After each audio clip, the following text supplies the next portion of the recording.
I don't think this is our guy, I say as my boss picks up his phone several hundred miles away. Hello to you too, Moya, Adler says. Why don't you think it's our guy? He doesn't do anything, I say. For the last 3 days, all he's done is go to work and come home. And he's not even a patrol officer. He's riding a desk. I'm down the street from the guy's house in my silver sedan. My earphones in so I can talk to Adler without having the phone to my ear. It's been nearly an hour since I followed the guy home from work. Nothing's happening. It's dark. The neighborhood's quiet, and I'm bored to tears. Well, keep watching him for a few more days. I'll see if I can't dig up some more information on him and his history with that police department. Yeah, why is his information so hard to come by? I ask. Isn't that weird? It is strange. It's one reason why I sent you down there, Mora, Adler says. So keep doing your job, keep watching. And if you see anything, do not intervene. Call it in and we'll have a task force there within a couple of hours. Got it? Right, I say. You got it, boss. Then I hang up. Time passes with all the speed of a tortoise as I go over anything of interest I've seen. The guy's name is Cutler. He's got a wife, an older woman by the looks of her, and a son in his senior year of high school. He lives in a modest house in this small Midwestern town, and he's a police sergeant. In my experience, most sergeants like to get out and about for at least a couple of hours a day. Sometimes they're even required to if something goes down that's important enough to warrant their attention. Maybe the town is just that peaceful, or maybe he's been catching up on paperwork. During the lunch hour, I followed Cutler and another officer to a pizza place. I watched them through the window with the help of my binoculars. They seemed to know each other well, laughing and joking most of the time, then discussing something serious for a few minutes, probably talking about work gossip or trouble with the wives. All in all, he seems like a normal guy, a bit boring even. I sigh, tilting the seat back in the sedan. I would kill for a partner right now, someone to talk to. Damn budget cuts. As I'm fighting to keep my eyes open, a vehicle pulls up to Cutler's house. I perk up, wondering what this could be. The black Toyota 4Runner parks at the curb, and Cutler's buddy, the guy from lunch, gets out, wearing street clothes. If my limited info is good, his name is Armenta. He's got dark hair and a wide upper body. He wears jeans and a hooded sweatshirt. Armenta walks up to the house. Before he gets to the door, Cutler opens it and steps out. He's taller than Armenta and more sturdily built. He's wearing brown cargo pants and a blue and black flannel shirt with the sleeves rolled up. His brown hair is cut in the military style. The two of them exchange a few words as I look away to grab my long-distance listening device from the passenger seat. When I turn back around with the device in my hand, only Cutler is standing out in front of the house. I scan the area, looking for Armenta. He's nowhere to be seen. My brows furrow. I only looked away for a second or two. Cutler walks over to the 4Runner at the curb. He's got the keys in his hand. He opens the driver's door but doesn't immediately get in.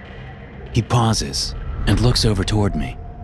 I'm a good 30 yards away and it's dark out, but I sink slowly down anyway, hoping he hasn't spotted me. I lose him from view for a second. When I hear the car door shut, I sit back up in my seat, seeing that Cutler got in the 4Runner. The headlights come on as he starts it up, then the brake lights flare as he puts it in drive. As I start my sedan, I assume that Armenta went inside Cutler's house. I have no idea why, but it's the only explanation that makes sense. The question is, why is Cutler borrowing his vehicle? He has a perfectly good truck parked in his driveway. As I wait for him to get well ahead, I call in the plate number of the 4Runner and ask for a trace. It doesn't take long. One thing the Foundation doesn't skimp on is this kind of technology. Soon enough, I have the 4Runner up on my phone as a moving red dot on a map. I pull away from the curb, smiling. Finally, something is happening. The town isn't that big, so I'm not surprised when the red dot stops after only 10 minutes of driving. I'm about a mile behind, and not sure what to think as I pull into an upper-class neighborhood. The houses are all about twice the size of Cutler's. The front yards are bigger. Stone fences block off backwards. All the streetlights work. The gutters are clean. I make a left turn and see the black 4Runner parked at the curb in front of a brick house. The Toyota's lights are off, but I can't tell if Cutler is inside or not. I park and wait a minute, debating whether to get out and investigate. My gut tells me this isn't some run-of-the-mill visit. Something strange is going on here. I check my SIG P220 pistol to ensure I have a round in the chamber. Then I step out into the night, shutting the door quietly behind me. Keeping my pistol holstered at my hip and hidden by my suit jacket, I move up behind the Toyota. Soon, I can see enough to tell he's not in there. He must have gone into the house. I walk across the lawn to the brick house. The windows are all dark. Everything's quiet. I'm peering through a window when a faint crash sounds from inside the house next door. It's the sound of glass shattering. Pulling out my gun, I move quickly over toward the house, which is made with a combination of pink brick and white wood. As I approach the side of the house, I can hear a man inside pleading. There's light coming through one of the windows next to where the fence separates the backyard from the front. I move up to it and peer through. I'm looking into a wide living room area. A portly man with a wispy comb-over and crooked eyeglasses crawls backward on his heels and elbows from the remains of a smashed glass coffee table. "Please," he says, looking up at his assailant. "please, don't hurt me." He's leaving a trail of blood on the beige carpet from where the glass has cut his hands and elbows. He wears light gray sweatpants and a too small white t-shirt. His back comes into contact with the leather couch behind him and he stops. Nowhere else to go. Cutler steps forward, crunching glass under his shoes. He looks down at the man with brazen rage on his face. He says nothing. After staring at the whining man for a long moment, he backs up, going out of my view. The man on the floor seems to relax. Maybe Cutler is leaving. I wonder what I should do. This is not a matter for the Foundation. It seems like some kind of beef, some small-town drama. Maybe the balding guy beats his wife, or maybe he slept with Cutler's wife. I don't know what it's about, but unless there's something anomalous going on. The man on the floor utters a fearful scream, severing my train of thought. A stringy creature about the size of a king crab suddenly pounces on the guy. It has 6 multi-jointed legs, each of them long and coated with what looks like melting human skin, almost like flesh-colored candle wax. The legs sprout up from a thick, disc-shaped central body. I can see no eyes or other discernible features on top of its body, but I can see a series of undulating spikes sticking out from its underside. There are 6 or 7 of them, and they look as if they're made of sharpened bone. They piston up and down like the needle on a sewing machine.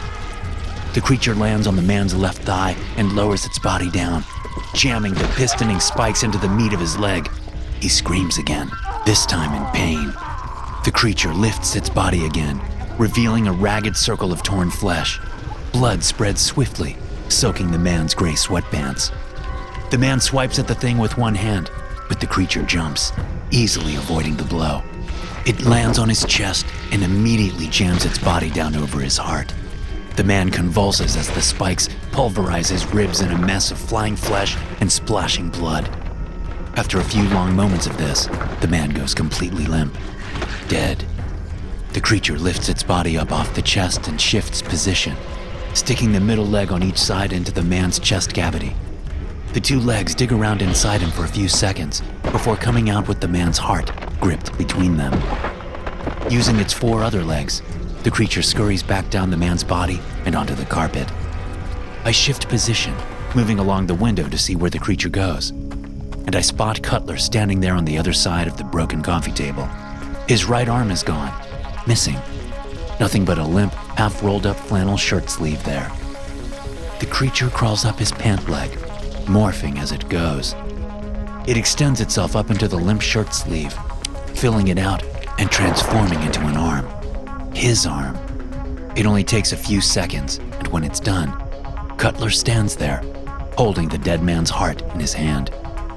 He smiles as he lifts the heart up, looking at it like it's a trophy for a job well done. Then his eyes shift, and I find myself meeting his gaze through the glass. Panic floods my veins. I turn to run while pulling my pistol out at the same time. I make it halfway to the front of the house when something smacks me hard across the chest. My legs go out from under me, and I slam down on my back in the grass. Somehow, I manage to hold onto my pistol. Looking up into the air above me, I see nothing that could have hit me. No tree branches or clotheslines. Nothing but empty space between me and the sky above. Then something clamps down on the wrist of my gun hand, jamming it down into the lawn. I look over and see a black boot blink into existence on top of my wrist. But it's not just a boot. It's attached to a leg, wearing blue jeans. And there's another, matching leg behind and to the side of it. I follow the legs up and see Armenta standing there, looking down at me. Don't make a sound, Armenta says. and let go of the gun. There's two of you? I ask, letting go of the cig. Armenta leans down and picks up the gun without taking his boot off my wrist. Let's go inside and talk. He says. If you try anything, things will go badly for you. I nod. Armenta steps back and allows me to get up. We both walk around to the front door of the house. As we step inside, Cutler is standing in the entryway, waiting. The heart is gone from his hand, as is the blood that was there. Armenta shuts the door and stands in front of it. You're from the Foundation, right? Cutler asks. I nod, looking past him at the mutilated body in the living room. I can just see it beyond a leather lounge chair. What are you going to do to me? I ask him. Go look in the basement, Cutler says. Why? What are you going to do? Nothing, He says. Just go look. Everything will make sense. I look around, unsure, heart galloping against my ribs. Where is it? Follow me, Cutler says with a smile. I follow him. Armenta stays behind. Cutler leads the way down wooden steps into the basement. The floor is concrete and the walls are covered with soundproof materials. After a moment, I see why. There's a young woman dressed only in dirty underwear chained up against one wall. Her eyes are closed and she's slumped against the wall on a thin mattress. His most recent acquisition. Cutler says. Is she dead? I ask. No, He says. just unconscious. We found him in time. This time. I remember going over the intel package for this assignment. The abductions going back a year were just one of many pieces of information I absorbed to get ready for the trip. You never know what anomalous activity you're going to encounter, or what kinds of crimes it will be responsible for. 4 women, all abducted from this area. None of them found, until now. How much do you know about us? Cutler asks. You were a Pinkerton detective, I say. right? Cutler nods. I know you found a lot of us, and that's fine. From what I hear, your people treat them well. But I'm not going to live in some cage for the rest of my life. I'm telling you that right now. I have a wife and a child. Armenta and I do good work. Every 20 years or so, we get new identities and head to another small town. And we do this all over again. You know how many people like this we've stopped since the Pinkertons were outlawed? I shake my head. Over 100, He says. How many have you stopped? I don't answer. He's got a point, and it's a damn good one. If I try to take him and Armenta in, would it really be doing more good than harm? And will they even let me live if I try to take them in? That's what I thought. Cutler says. I can hear Armenta moving around upstairs. Several long moments pass. So what now? I ask. Are you going to kill me? That depends on you. Cutler says. First, let's get this young woman out of here. Cutler grabs some keys from a nail on the wall by the stairs and unlocks the woman's shackles. I pick her up and carry her upstairs. She's emaciated, barely weighs a thing. When we get upstairs, I hand the woman off to Armenta. As he takes her in his arms, they both suddenly disappear. Cutler opens the door, and I'm guessing Armenta walks out, although I can't see him do it. I guess he can extend his power over anyone he touches. No wonder he disappeared back at Cutler's house when I reached for my listening device. he can actually disappear. And when Cutler opened the door to the Forerunner back at his house, he paused to let Armenta in. The smell of gasoline is pungent in the living room as Cutler leads me in. He hands me a book of matches and pulls out his phone.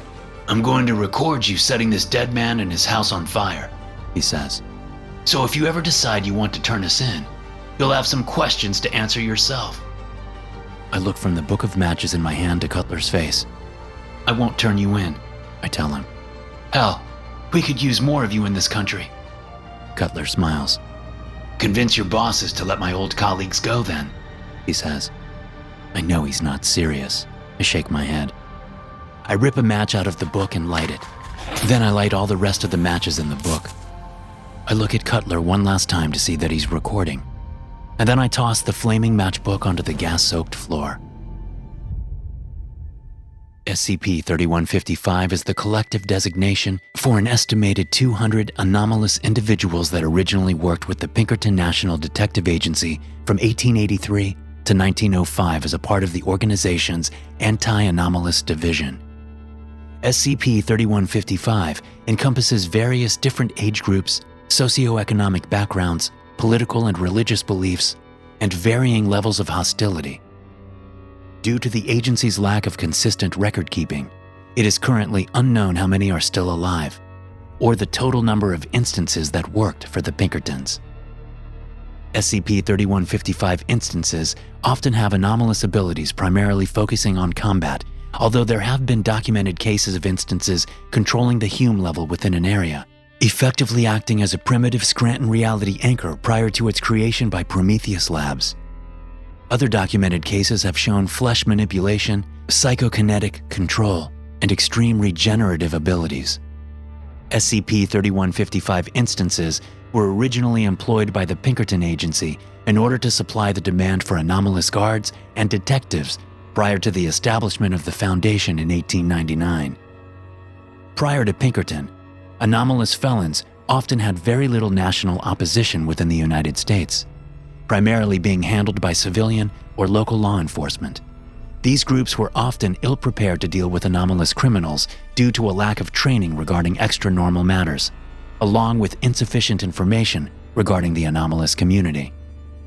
Despite the Anti-Pinkerton Act of 1893, the Pinkerton Detective Agency was still able to supply a steady stream of anomalous agents and detectives on the local and state level within the United States until 1905, when the Foundation's activities began in earnest.